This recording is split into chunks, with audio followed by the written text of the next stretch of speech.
بیوی پر شوہر کے حقوق۔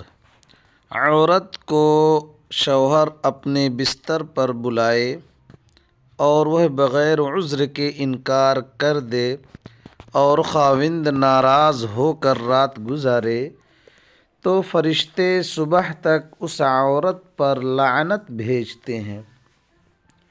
مفسر شہیر حکیم الامت حضرت مفتی احمد یار خان علیہ الرحمہ اس حدیث پاک کے تحت فرماتے ہیں، یہاں رات کو بلانے کا خصوصیت سے ذکر اس لیے ہوا ہے کہ عموماً بیویوں کے پاس رہنا سونا رات ہی کو ہوتا ہے، دن میں کم، ورنہ اگر دن میں خاوند بلائے عورت نہ آئے تو شام تک فرشتے اس پر لعنت کرتے ہیں۔ رات کی لعنت صبح کو اس لیے ختم ہو جاتی ہے کہ صبح ہونے پر خاوند کام و کاج میں لگ جاتا ہے، رات کا غصہ ختم یا کم ہو جاتا ہے۔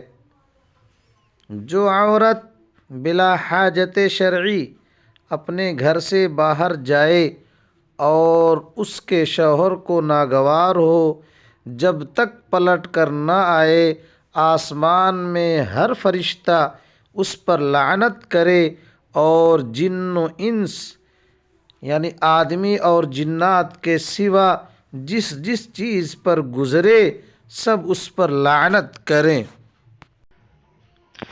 جو عورت بغیر ضرورت شرعی یعنی بغیر سخت تکلیف کے خاوند سے طلاق مانگے اس پر جنت کی خوشبو حرام ہے۔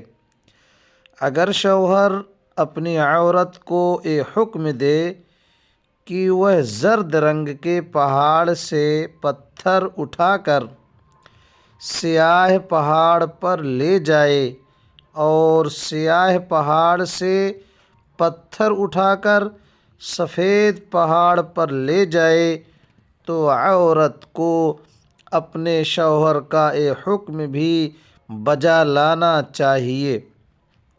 مفسر شہیر حکیم الامت حضرت مفتی احمد یار خان علیہ الرحمہ اس حدیث پاک کے تحت فرماتے ہیں، یہ فرمان مبارک مبالغے کے طور پر ہے۔ سیاہ و سفید پہاڑ قریب قریب نہیں ہوتے بلکہ دور دور ہوتے ہیں۔ مقصد یہ ہے کہ اگر خاوند شریعت کے دائرے میں رہ کر مشکل سے مشکل کام کا بھی حکم دے تب بھی بیوی اسے کرے۔ کالے پہاڑ کا پتھر سفید پہاڑ پر پہنچانا سخت مشکل کام ہے کہ بھاری بوجھ لے کر سفر کرنا ہے۔ تو دوستو، اللہ تعالیٰ سے دعا کریں کہ اپنے شوہر کے ہر حکم کو بجا لانے کی کوشش کریں۔